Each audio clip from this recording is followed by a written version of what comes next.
মিছিল হইতেছে ফিলিস্তিনের পক্ষে, ইসরায়েলের বিরুদ্ধে। তাহলে যারা মিছিল করতেছে এরা কারা? মুসলমান না? এই মিছিলের মধ্যে একজন মহিলা শামিল হয়েছে। কি মহিলা? ওই ভিডিওর মধ্যে দেখতেছি যে একজন মহিলা ফিলিস্তিনের মিছিলের মধ্যে শামিল হয়েছে।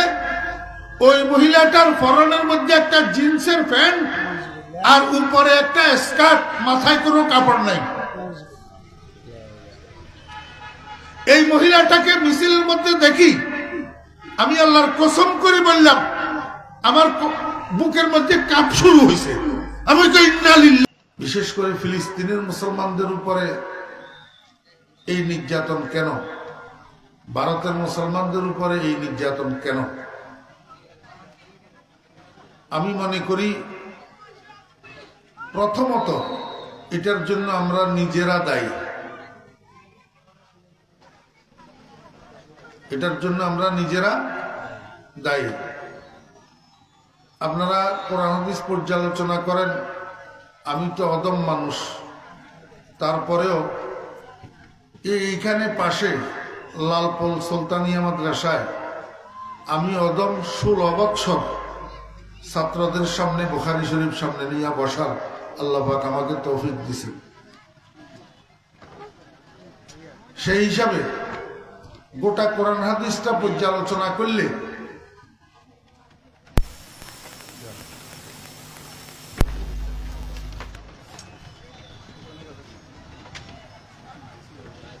আল্লাহ পাক কোরআন শরীফের মধ্যে বলছেন, ওয়ামা আসাবাকুম মিন মুসিবাতিন ফাবিমা কাসাবাত আইদিকুম।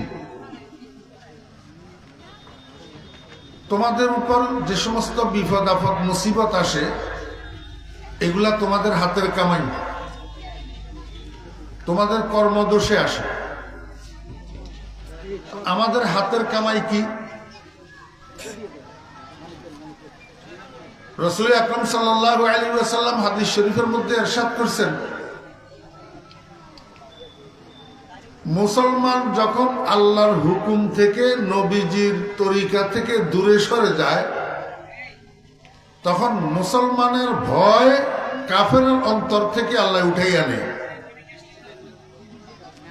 আপনারা জানেন আমাদের পূর্ব মনীষী যারা ছিলেন উনাদেরকে পৃথিবীর কাফেররা এমন ভয় করত যে ভয়ে থরথর করে কাঁপত।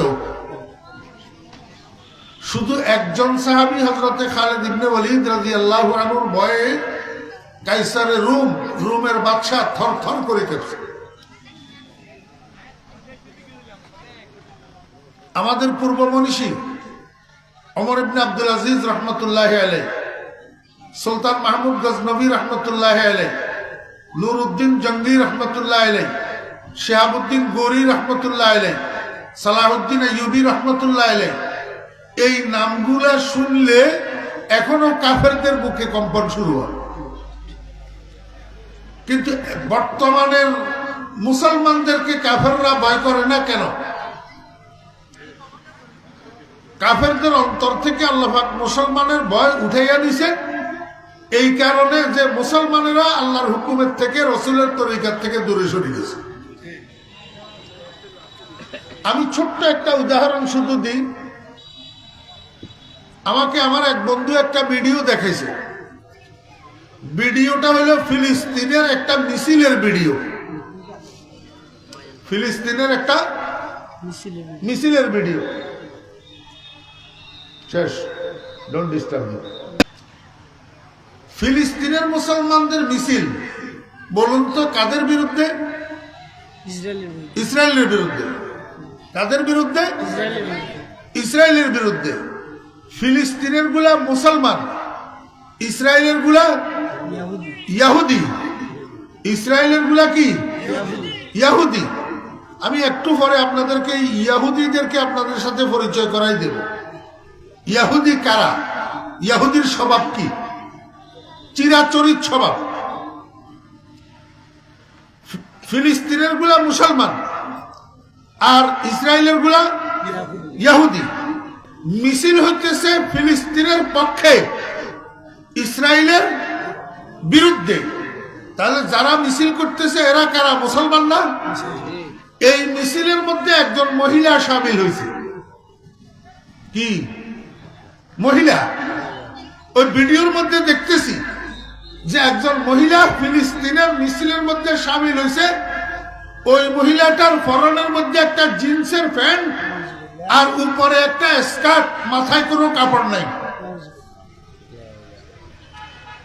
এই মহিলাটাকে মিছিলের মধ্যে দেখি, আমি আল্লাহর কসম করে বললাম আমার বুকের মধ্যে কাঁপ শুরু হয়েছে। আমি তো ইন্না লিল্লাহ, এটা কি? এই মহিলার উপরে তো গজব আসবে, গজব আসবে।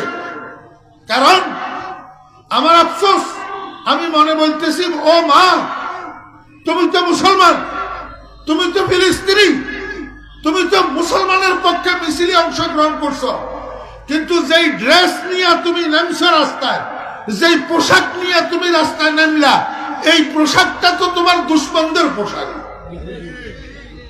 মিছিল করতেছ ইহুদিদের বিরুদ্ধে, কিন্তু তোমার মাথার তালু থেকে পায়ের তালু পর্যন্ত ইহুদির নিদর্শন। আমাকে বলুন, গজব আসবে না? এমনি 5-7 মিনিট পরে ইসরায়েলের পুলিশ 4-5 জন আসি এই মহিলাকে টেনে হেসড়ে নিয়ে গেছে। কোথায় নিয়ে গেছে আল্লাহ জানে। গজব আসে নাই? কেন আসলো তোমার উপরে এই গজব? তুমি মুসলিম নারী, মুসলমানের সপক্ষে, একটা মুসলিম কান্ট্রির সপক্ষে মিছিলে নামলা, কিন্তু ইহুদির বেশভূষা কিনতিয়া কেন নামলা? বেপরদা কেন নামলা? গজব আসবে না? আমার ভাইরা গোস্তাবাদ, বলা বাহুল্য, রাসূল আকরাম সাল্লাল্লাহু আলাইহি ওয়াসাল্লাম হাদিস শরীফের মধ্যে বলছেন, উযকুরু মাহাসিনা আমওয়াতিকুম, তোমরা তোমাদের মুর্দাদের ভালো দিকগুলো আলোচনা করো, খারাপ দিকগুলো আলোচনা করিও না। কিন্তু আমি আজকে আপনাদের সামনে একটা বাস্তবতা উঠাই ধরতেছি, আসলে খারাপ দিকের কারণে না। আপনারা যারা মুরব্বী আছেন, শিক্ষিত আছেন, আমার নুরুল ইসলাম ভাই তো বলতে পারবো, ফিলিস্তিনের প্রেসিডেন্ট ছিল না ইয়াসির আরাফাত? যেই মেয়েটাকে বিয়ে করছে এটা কি মুসলমান? গজব কোথা থেকে আসছে? কোথা থেকে আসতেছে? আজকে যারা আছে এদের সাথে নবীর তরিকার সম্পর্ক শতকরা কত %? ও মুসলমান, ইসরায়েল বলেন, ভারত বলেন, পাকিস্তান বলেন, বাংলাদেশ বলেন, খোদার কসম এখনো পর্যন্ত বিশ্বের মুসলমান বৈশ্বিক ভাবে যদি আমার নবীর আদর্শের উপরে উঠে যায়, কোন কাফেরের বাচ্চার ক্ষমতা নাই মুসলমানের একটা পশম বাঁকা করা।